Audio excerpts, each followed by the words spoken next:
Let me ask you a question.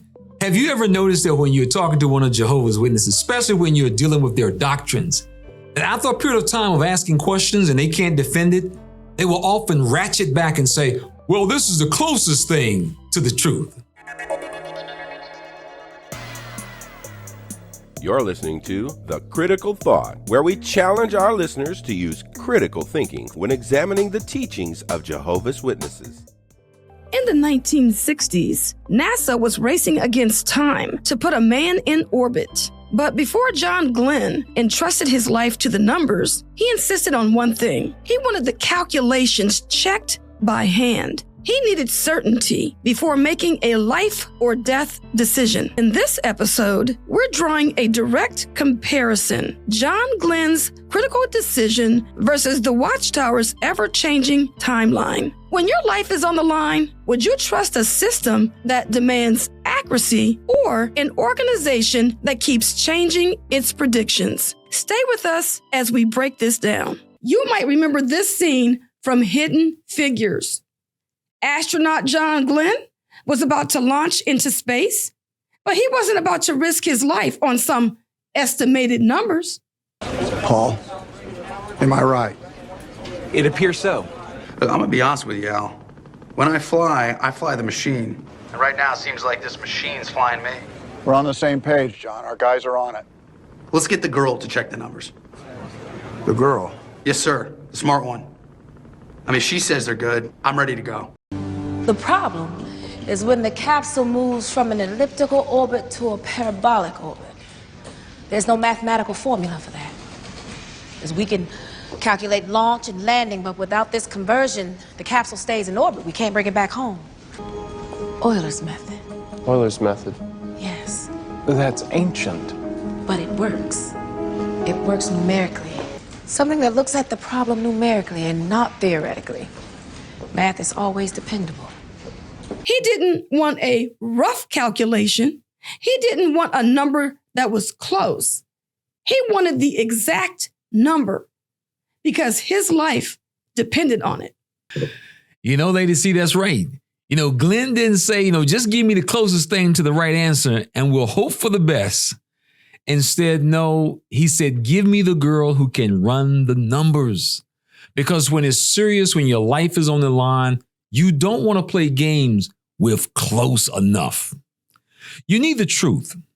Because the difference between 99% and 100% in a calculation like that, the difference is coming back to earth or not. But what happens when an organization claims to have the truth, but they aren't doing the calculations? What happens when they aren't running the numbers and just expect you to take their word for it? Now, this is where it gets really interesting.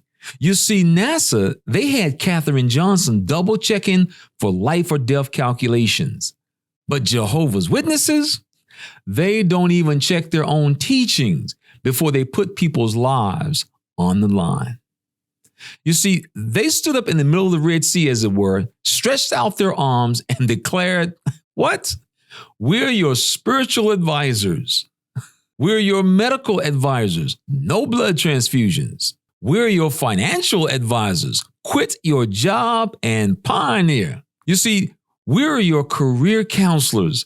Don't even go to college. And sad to say, people followed it. Why?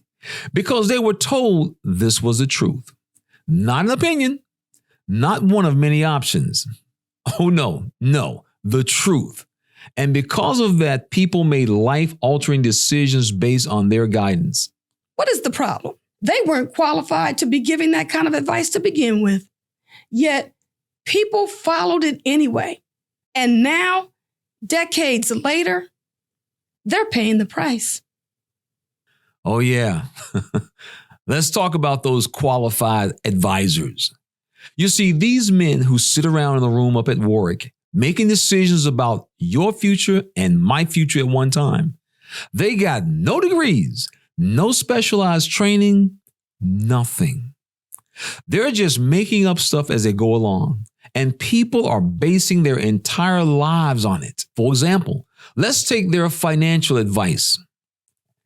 You had witnesses during the 70s, 80s, round to the early 2000s, giving up careers, walking away from good paying jobs, skipping out on retirement savings, and of course, pioneering full time.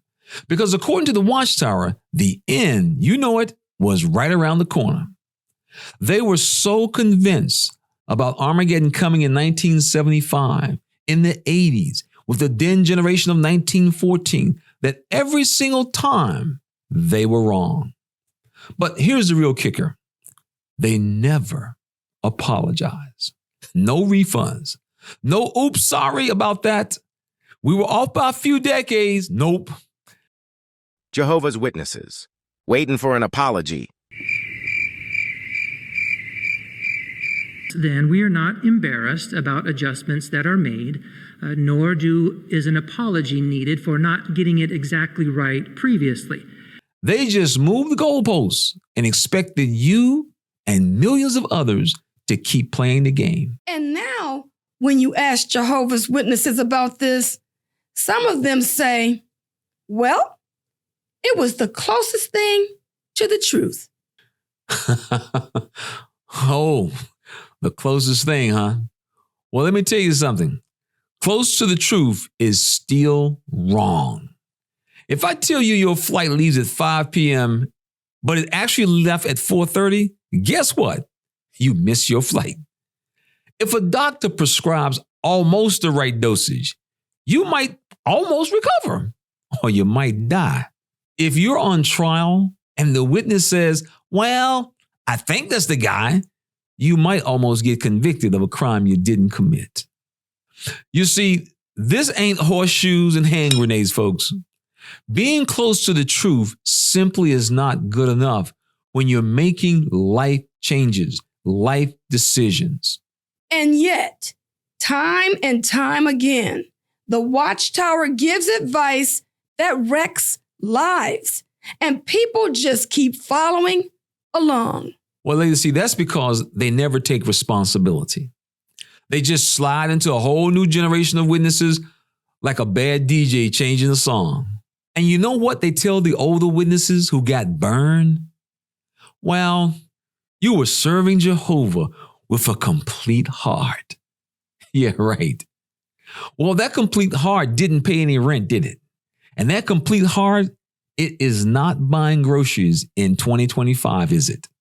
You see, the problem is when you trust people who don't know what they're talking about, you pay the price. And they keep it moving. You see, they ain't missing no meals. They're not struggling, not at all. But the people who follow them, like you and I and our parents and grandparents, they're the ones who are left empty-handed. This is why critical thinking is so important. When people claim to have the truth, when they're giving you advice that affects your entire life, you have every right to demand proof, to ask, where are you getting this information from? And if their only answer is just trust us, that's when you know something is wrong. So here's the takeaway. Don't let somebody who's guessing run your life.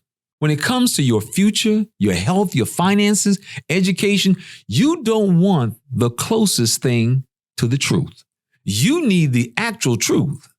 So start asking questions. Start checking the numbers. If the math ain't adding up, maybe it's time to recalculate your course before you get stranded in space. All right, now, this has been Lady C. And this is JT. I want to thank you so much for being in our audience. We would love to hear your feedback. Please leave your comments below. And we'll see you on the next episode. This program was sponsored by Critical Thinkers.